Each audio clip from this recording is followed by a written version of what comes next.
Hey, and welcome to Food Feels and Banana Peels. I'm your host, Laura Pfeiffer. Thanks for joining me.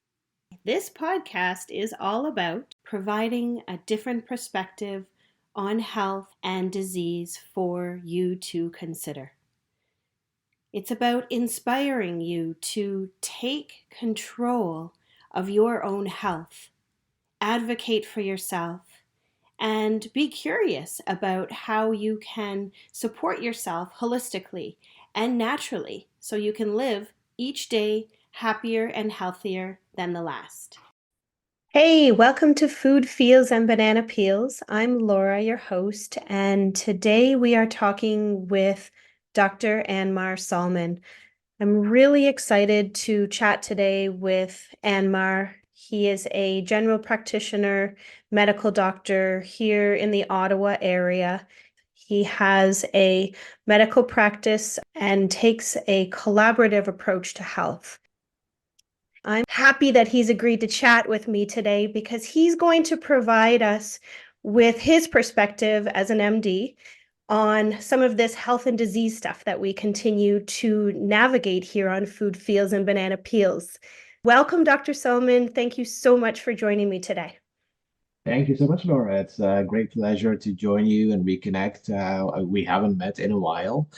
I am a family physician at Novel Health in Riverside, South Ottawa. We are a team-based practice. So we're three physicians. We have allied healthcare professionals at Novel Health. And yeah, we had the pleasure of working together, you and I, on a workshop that was collaborative in nature last year. And we hope to have more. Absolutely. Well, thank you for joining us. You are an MD, a medical doctor. You are running a very successful GP practice right now. I know that you guys are pretty swamped. You have how many thousand patients currently?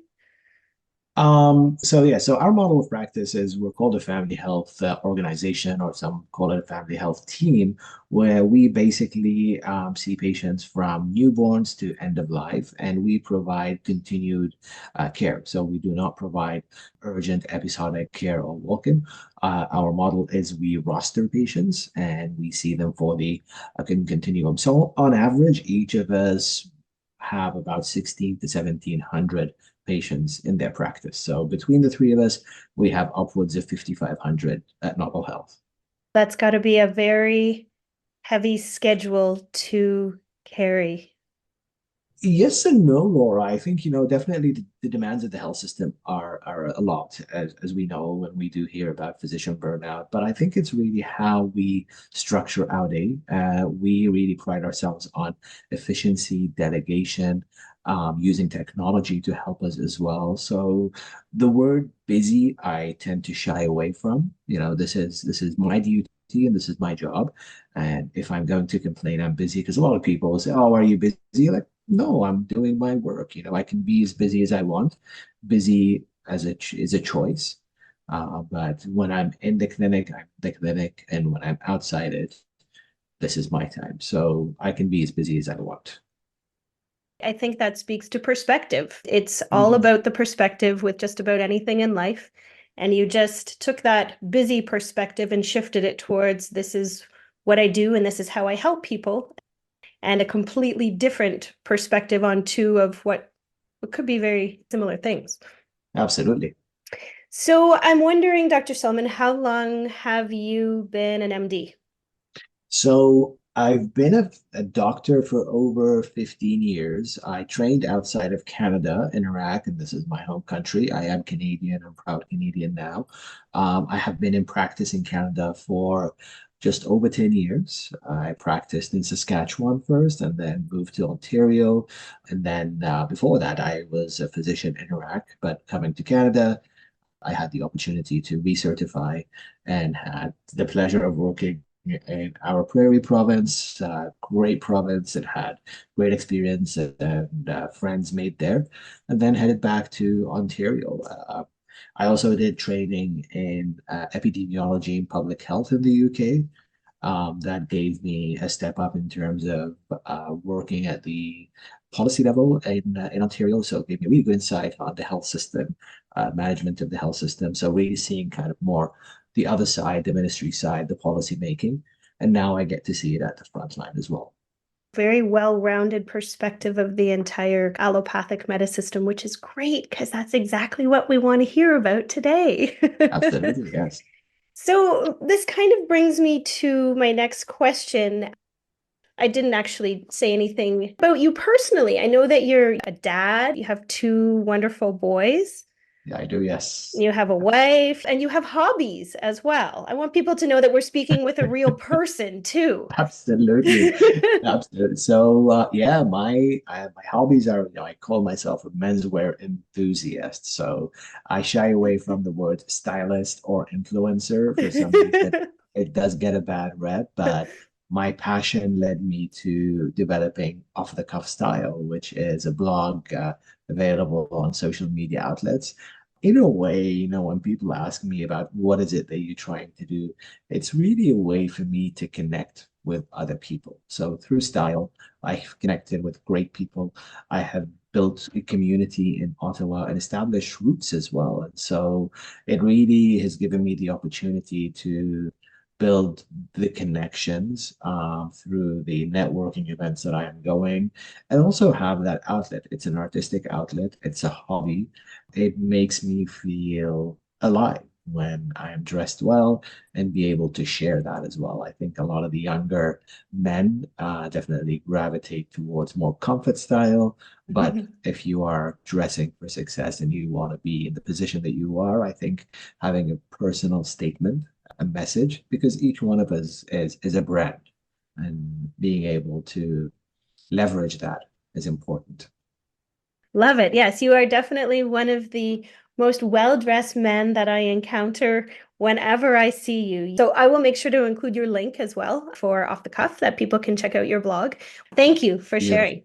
Okay, let's get back to it because I've got lots of questions for you and I want to make sure that we use your time very efficiently. So first question is, as a medical doctor, I want to know a little bit about your education in health and disease and how well you're educated in both, if it's even, if it's not even. What are your thoughts on that, your experience? Um, Absolutely, yeah. So it's an interesting question, Laura, because I mean, my training, I trained in the 90s.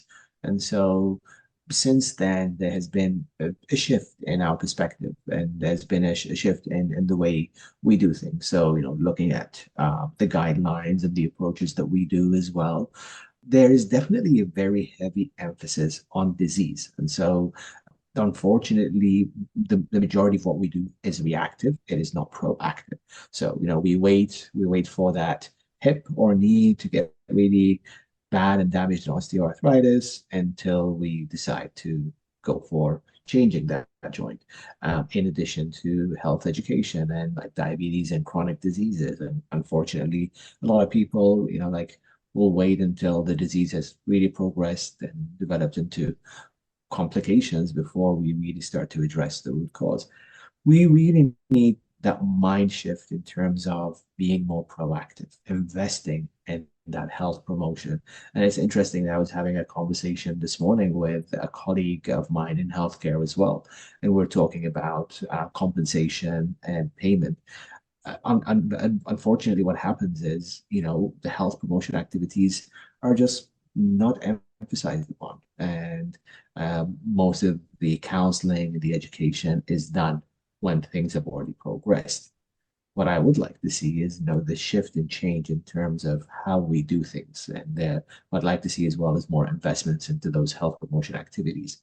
We do have a lot, but I think there's more to be done.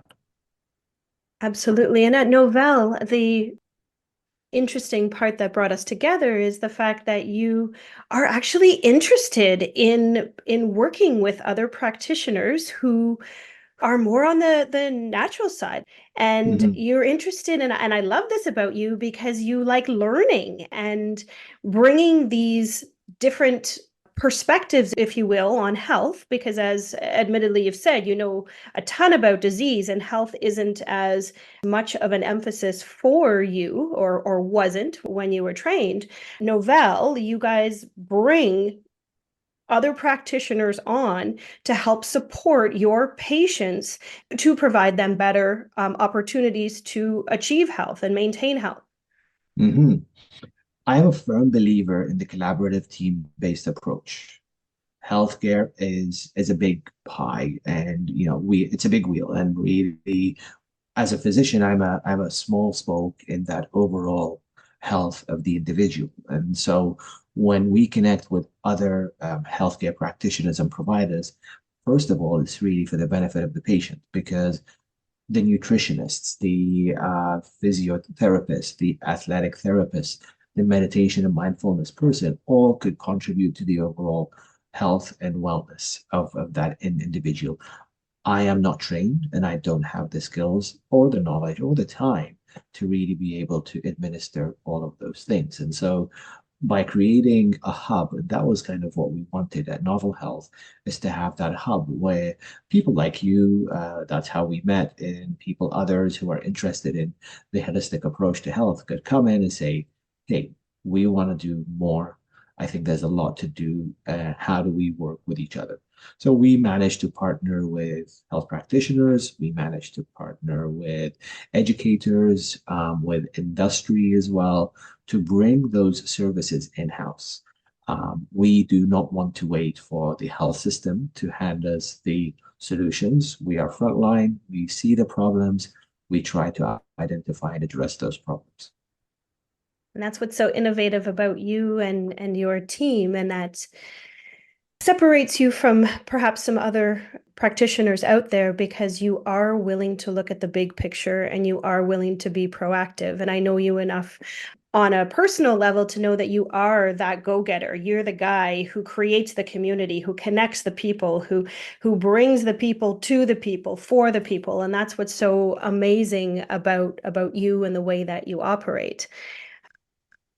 Well, there were several things that you said there that I want to go a little bit further into. But the first thing that I wanted to ask, because disease is so prevalent in our society right now, and as a natural health practitioner, I view, and many of us view disease perhaps a little bit differently from maybe what is your scope of disease. So I was hoping that you would tell us what exactly your scope of disease and practice really is.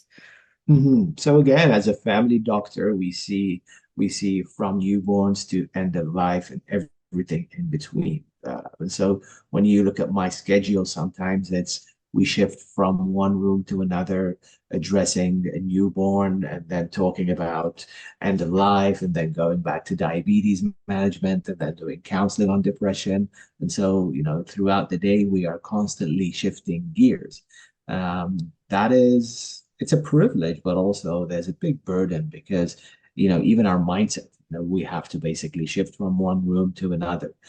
What I'm seeing right now, and the majority of my day when I look at it, I'm a firm believer in the biopsychosocial component. And so mental health Mhm. plays a major part in a lot of the conditions that we are seeing. And so when we look at, the biological, which is the physical health, the impact on it on mental health, and then we got the psychological as well, coping skills and social skills, that has a big impact as well. Social circumstances, living as well, has a big impact on mental health. How those mental health problems transpire is in terms of physical symptoms. And that's what people sometimes do not realize. It's when we dig deeper, it's, that migraine, that eye pain, that TMJ joint pain, that chest pain that is nagging, the irritable bowel syndrome, the overactive bladder. It's not that, it's not because of that. It's because of mental health. Unfortunately, again, going back to how the health system is structured, we are kind of, at a point where, well, how can I help you? Do you want a medication to help that symptom, or do we want to go down that path of, let's address that migraine because of the stressor that you have? So a lot of people don't have access to coverage for or the health insurance to go to see someone they can speak about that stress, or they don't have the coverage to speak to a nutritionist about their health, which is impacting their irritable bowel.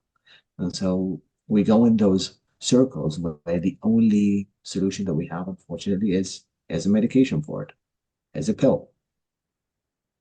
And Right. I say to people all the time, that could be a band-aid. That is not a solution for the long term. Solution for the long term is we need to address your stress. We need to address the psychological impact on your health. Yes. Yes. I love that you put those pieces together because I don't know that everyone sitting there from an MD perspective does put that together. And the other thing that I wanted to perhaps even bring up is, and I think you kind of touched on it, but is the emotional aspect, right? Because we are these emotional beings and emotions are energy and motion. And when we don't have the proper ability, and many of us aren't taught when we're young to process our emotions, what we do, and we store them in our bodies and we store them, Mhm. and that eventually ends up in dis-ease, right? And those emotions are chemical responses that trigger thoughts, and it's this entire loop that we play over and over again. And we need to, like you said, get to the root of some of this stuff, because we can manifest physical symptoms and physical disease for years and years and years. Like you said, some we can band-aid with drugs, Mhm. which oftentimes have other, perhaps even at times more severe side effects than what we're actually trying to treat. Absolutely. It's called the prescribing cascade. And this is something that we fall trap all the time, where we prescribe one medication for one symptom, and then the patient comes back with a side effect, and then we give them another medication to help counteract that side effect. And then there's an example, I can give you examples of medications where if you just kind of like stop and say, okay, let me take away that first medication, everything is going to be okay. And you have to do some work on yourself. And I think that's what's so difficult so often for people, is to acknowledge that we have to be accountable for our own health. And so people come in to say, you as a medical doctor, and they say, doctor, I'm sick, I need you to fix me, give me a Hmm. pill. Right? Hmm. And you're saying at times, hey, listen, you have these other things in your life that you need to Yeah. perhaps consider as Yeah. maybe a root cause. But people are oftentimes, until it gets really severe, till it gets really, really severe, oftentimes they're going to go for the band-aid because it's easier, it's quicker, it's simpler, it requires less effort, and it requires little accountability on your own part, looking at your own role in what's going on in your life. Absolutely. Yes. There is that expectation that the pill is going to fix it, or, this is going to be fixed by that like band-aid. And a lot of times I say, like we can go down that route, but 3 to 6 months from now, you're going to come back with the same problem. And so we need to be aware that what we're doing right now is very short term.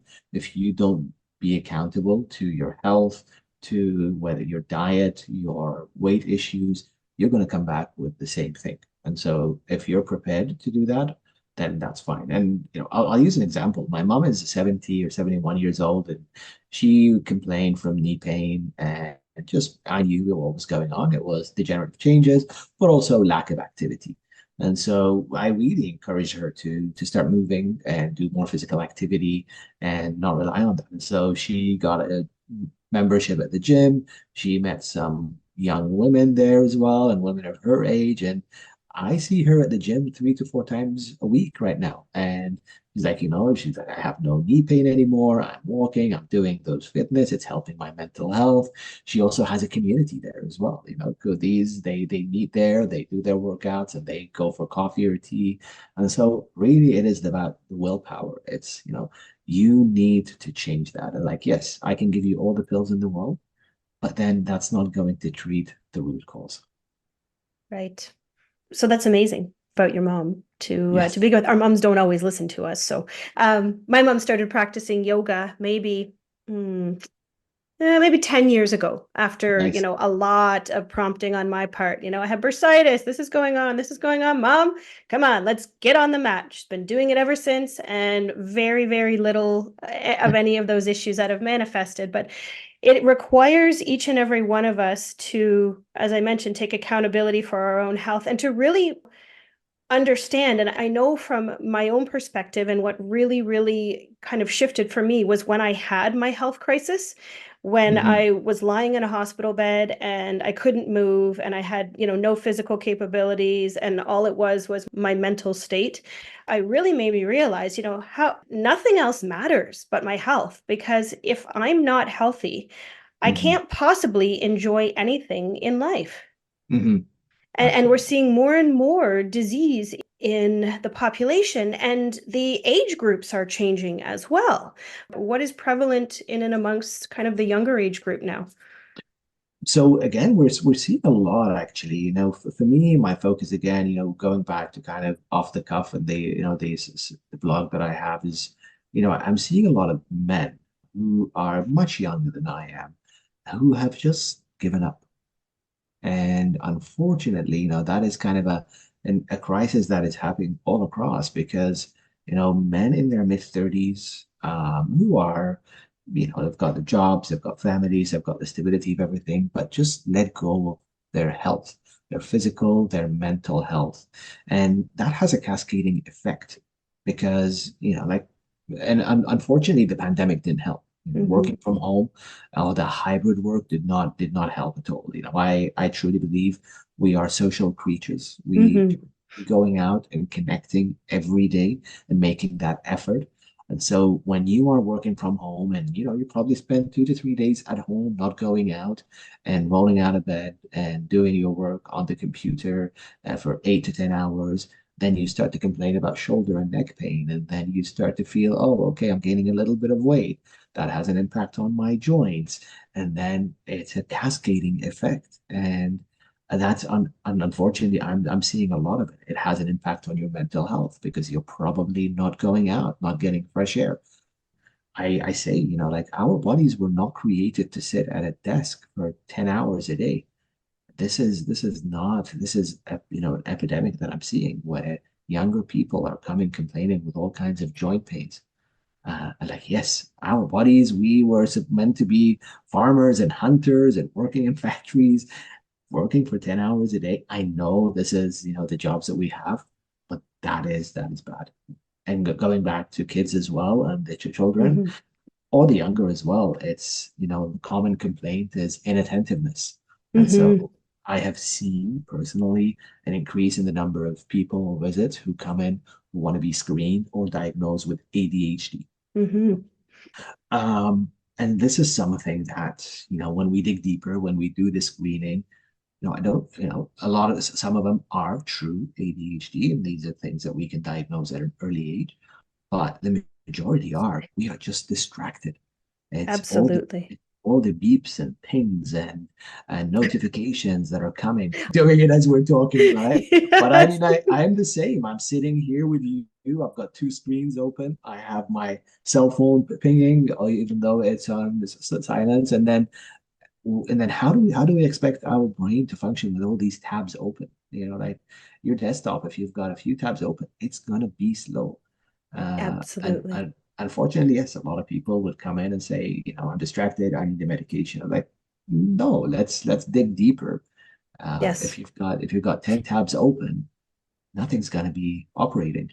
Agreed. And I mean, they've moved a lot of children to online school. Yeah. My son is older now. He's 19 and he's in college, and everything is online for the most part. But there's very few textbooks anymore. I know my daughter's in grade 9 and everything is on Google Classroom. So she can't even get away without having a computer now because mom, I have to go on the computer in order to Yeah. get my homework, in order to search for whatever I need to read. And it's like, oh my gosh, like I'm trying to pull her out of technology, but it's impossible. So true. I can relate to that. I could completely relate to that with my kids. I grounded them a while back because they were spending too much time on the screen. Then they come back a few hours later. It's like, well, can we do our homework? It's on Google. It's like, I forgot about Right? that. And I know technology is a beautiful and an amazing tool, but we as humans seem to take things to the extremes a lot of times. And I believe that's exactly what we have done here.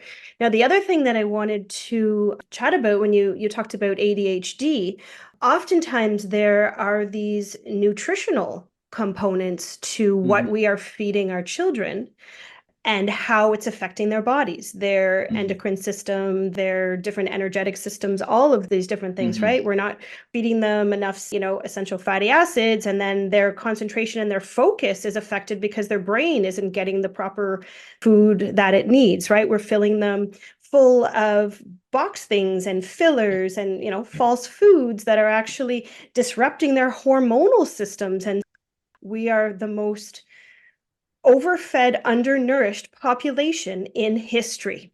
But it's so true. Yes, we say that all the time in our And it practice. is so, so sad. Yeah. And yeah, I mean, again, the requests that we usually get, it's, like baby or child is not eating well or a picky eater. Let's test their blood work. They're like, well, I mean, okay, we can test their blood work. It's probably going to come back normal. It is not the biochemical indicators. It is what are we actually feeding them? Unfortunately, in our go society right now, where the mother and the father are working full time, 9 to 5, and I see that at home. We're both full time workers in healthcare. We've got 2 kids coming, finishing work at 5, running home, going, picking them up, and then trying to prepare food. It is difficult. And so, yes, I mean, people will resort to those packaged foods. And unfortunately, this is the disaster that we have. It's all, we don't even know what they are.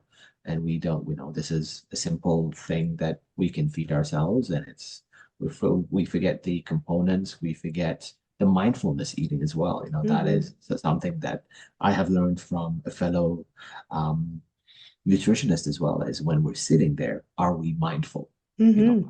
Are we present, or are we just kind of like in our lunchbox and sitting there and doing tasks? And a lot of times I find myself, we do that. We're not mindful of what we're eating. And I don't know what it is. The solution is hard, Laura. Okay, we need a shift in our culture, that Mm-hmm. 9 to 5 hustle culture, that 40 hours a week, Mm-hmm. Mm-hmm. bringing us to our knees. Absolutely. And I think it's also a matter of education and getting the right information out there to the people at least who want to hear it. There Mhm. will always be people who aren't interested, and that's okay. And Yeah, that's their journey, and they'll likely have to figure that out yeah. at some point. I work with so many younger moms and families. People say, like, I just don't know. I just don't know. There's so much information out there, and I just don't know. Is it okay for me to feed my child cow's milk? Should I not feed my child cow's milk? Right? Is Mm, gluten okay? Is gluten mm, not okay? All of these different things. I think education, teaching people to be more mindful of their own bodies. And mhm. when we stop with all this external distraction, like we've talked about with our pings and our online schools and everything, it's such Yeah. an energy sucker.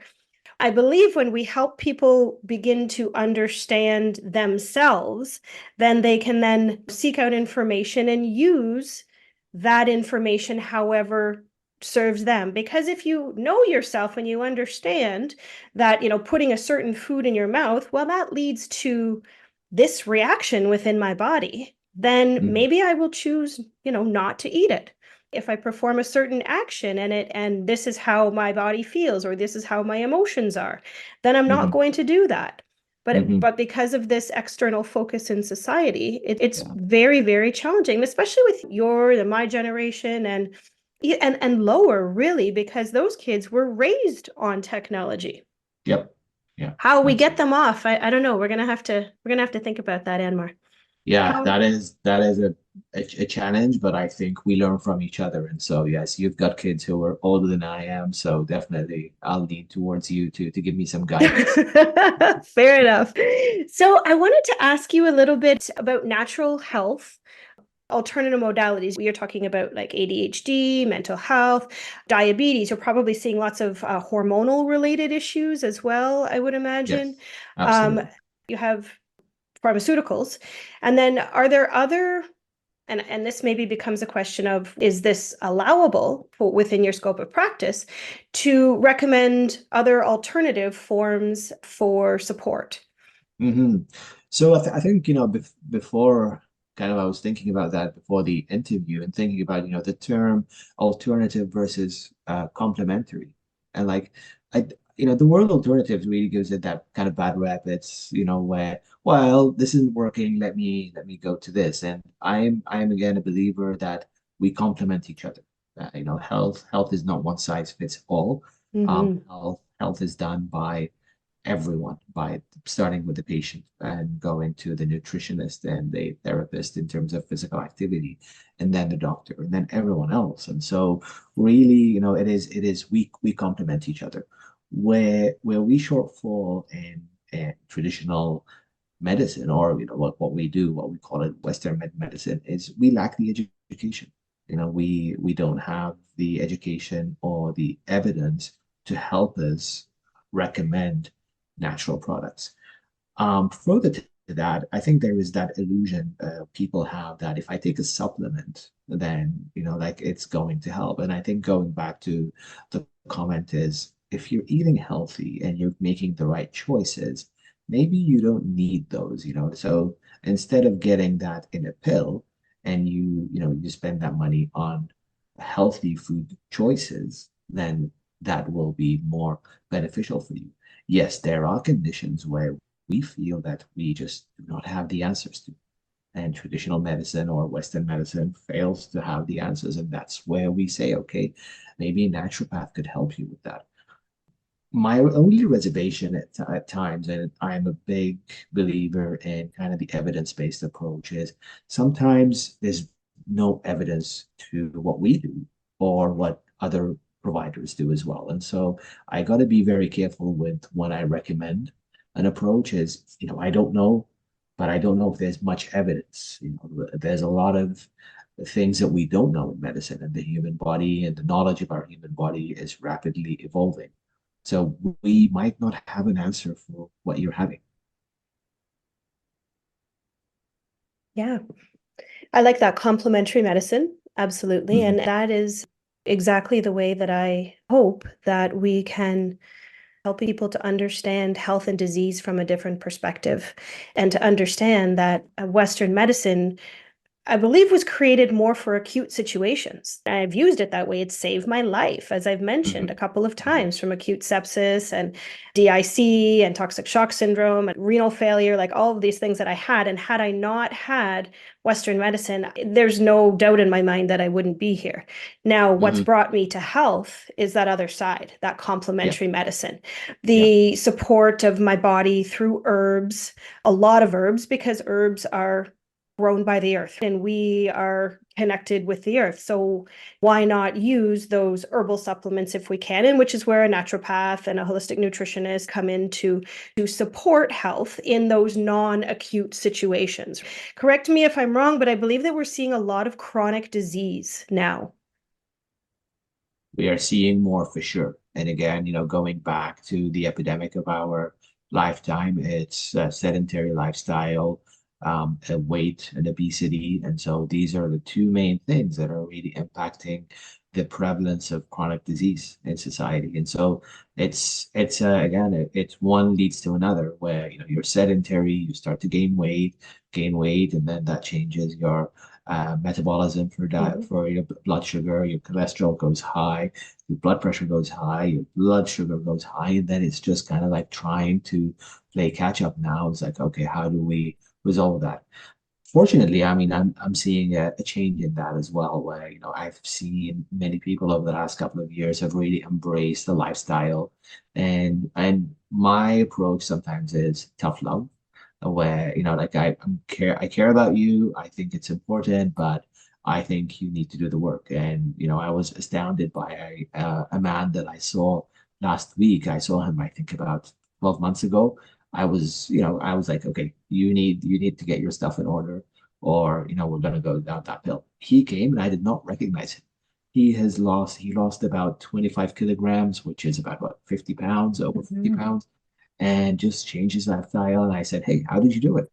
He told me about, it's like, hey, I did it with the help of a nutritionist, and I started to cut out things gradually. I did not cut out things Mhm. one point. I started to cut out carbs, then cut out on gluten, Mhm. then on my chocolate, and then on a little bit of alcohol. And he really changed his life to a point where, wow, good for you. I'm really, really impressed. So he's off of his meds, everything is controlled, he's back in order. And he loves where he is right now. Amazing. And it just shows if we have the willpower and we Absolutely. have somebody to tell us, Yeah. these are your choices right now. Either you Yeah. go down this path or you can go down this path. Yeah. We all have the ability to create change in our lives. Hmm. Now, Yeah. one more thing that I'm wondering if you're seeing a lot of is autoimmune disease. Hmm. Are you seeing a prevalence of that in your practice a lot? There is, yeah, definitely. I mean, diabetes and thyroid as well are autoimmune. And so these are increasing as well. And we're seeing more and more of that. Uh, there's multifactorial reasons why. Again, genetics plays a good part of it. What we put in our body, the lifestyles that we choose as well really impacts that as well. I think a big part of it is our immune system.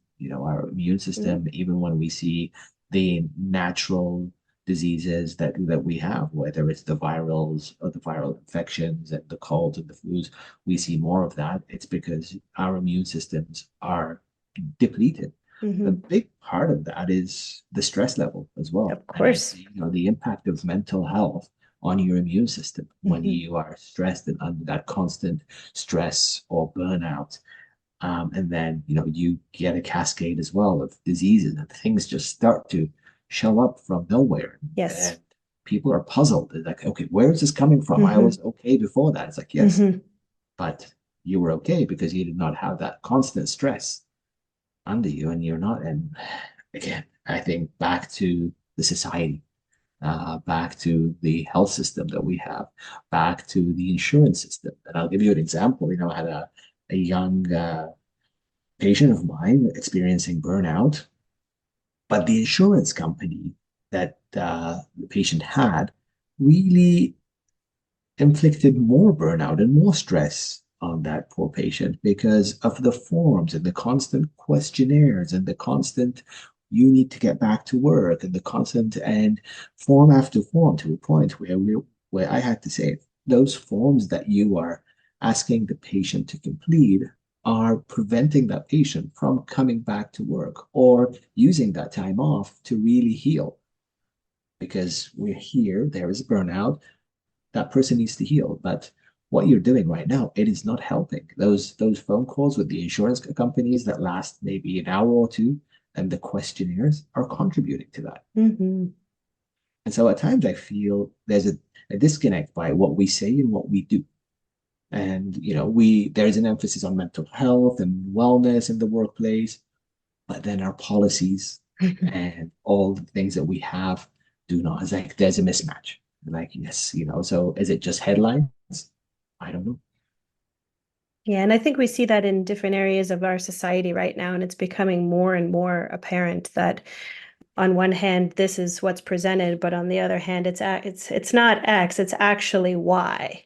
So, I mean, I feel like there's a very big need right now for an overhaul of a lot of different social structures, including our education system, including our medical system to a certain degree. If we really wanted people to be happy, healthy, and succeed, I feel Mm-hmm. like we would really change a lot. Mm-hmm. If Mm-hmm. that was really the overarching want in our society, there would be Yeah. so many things that could be changed just based on the outcome that we're looking for. These are simple shifts, Laura. And the frustrations again, I could sit with you for hours and talk about this, but we as a society, as organizations, contribute to that. And I'll give you an example as well. Like one of the biggest health employers in the city, it's if an employee is sick, they have to come and get a sick note. But that employee is being a responsible employee. They need a sick note. They just need to recover for 2 to 3 days and then they'll be back. And so, Mm-hmm. why are you burdening the system with that Mm-hmm. sick note that they have to come in and they probably are going to spread the disease to Mm-hmm. other people while they're coming instead of actually using that time to rest? And instead Mm-hmm. of you just kind of believing that employee and saying, yes, okay, you're sick. Thank you. I Mm-hmm. appreciate you not coming to work. Take time to recover and come back. Mm-hmm. Instead, we overburden them with these, bureaucratic forms and assessments and stuff. Like these all contribute to the unwellness. Mm-hmm. And Not more. micromanaging adults. Absolutely. Yeah. But then these big organizations, when they talk about mental health, is a big thing, and it's Right. right, there's this day about mental health and employee wellness. I just look at it Yeah. like, yeah, It's pretty hypocritical. it is, unfortunately. Absolutely. Yeah. Okay, Anmar, so I so appreciate your time today. I did want to ask you a final question or two, if that's okay, because you alluded to it before, and I know how I feel about it. Do you feel that Western medicine embracing complementary medicine Mhm. would be good for our healthcare system? Why or Mhm. why not? Mhm. Back to my comment earlier, I am a firm believer in the collaborative team-based approach. And so what works for you and whatever is going to work to make you feel healthy under one umbrella is something that I am a big proponent of. And so names aside, whether it's Western, traditional, complementary, or alternative medicine, if it's going to help you, then why not? If it is going to provide you with that overall health and wellness, then let's look at it, let's embrace it, let's provide it under one roof. Because at the end of the day, my approach is patient-centered approach. And so patient care is not about me. It is not about what I think, what you should be doing. This is the old archaic model of the Mm-hmm. 50s and the 60s. I'm about these are the options. And if going to a naturopath or the chiropractor is helping you with that neck pain and the osteopath is helping you with that hip pain, by all means, I am fully on board with it. There needs to be ultimately a change in how our health system is structured. Mm-hmm.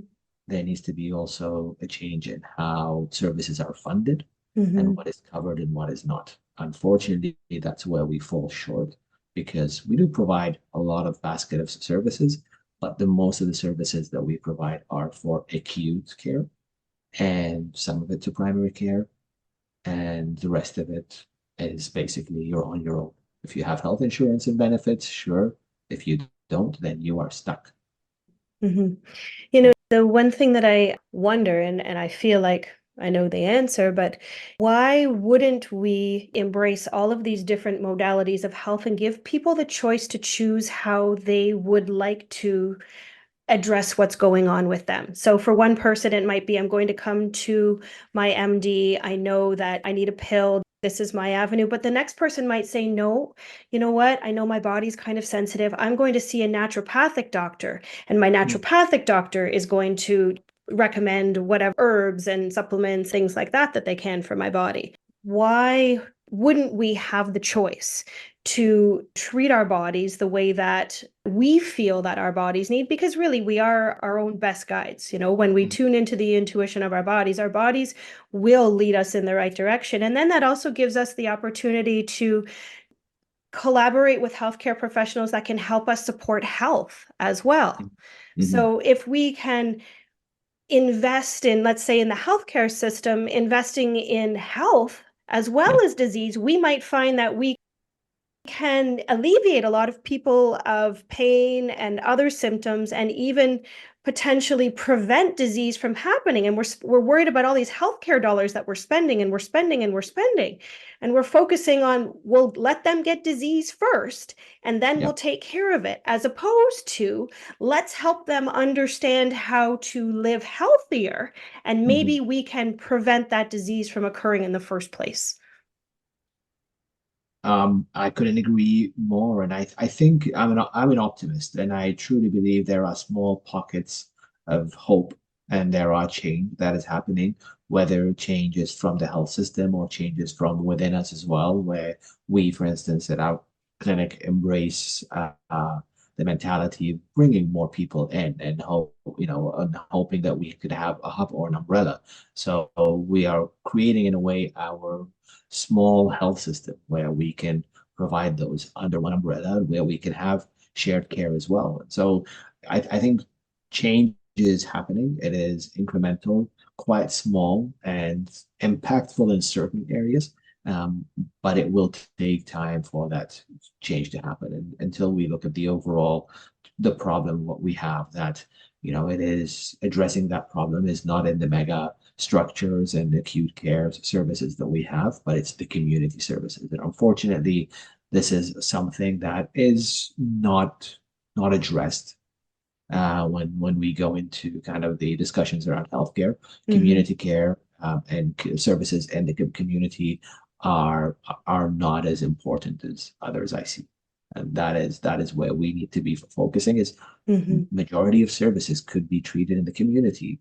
We can prevent those admissions to hospital and this is services for acute care, which cost us a lot of money. Yes, absolutely. It's people like you who value the other perspectives and can help people that are coming into you as your patients to understand that there are other facets of their disease. There are other contributors to their disease. And maybe you're the one who can say, maybe this is something that you want to see this practitioner to consider along with what I have to offer. I really feel strongly that if more traditional medicine embrace this, that there would be a lot more, maybe the word isn't hope, but there are a lot of people that I talk to who are living in less than ideal circumstances and just don't know where to go. They keep coming back to the same place, getting the same answers and the same prescriptions over and over again, or getting bounced from this person to that person to that person to that person. All these medical practitioners, and they're all saying, oh, this is this is that, this is this is that. And everybody doesn't go, hey, here's the big picture. We need to look at the big, overarching picture.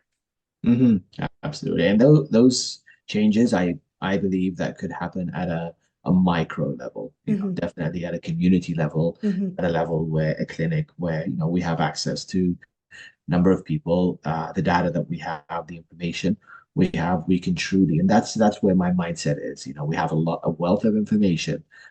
We identify problems and needs. It's how do we get the right people to be able to address that. And so I am fortunate that I met you and met the other providers that we have had along the way come to Novel Health because they've truly contributed a lot to the overall thinking and perspective of how we want to approach healthcare.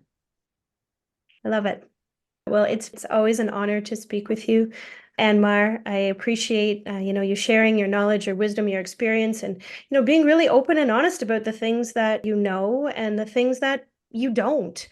It takes a certain person to acknowledge that, hey, I don't know this and I can't speak to this. So thank you for both sides of the coin today. Thank you. I think that comes with age. Where I'm comfortable, I am very comfortable in saying I don't know.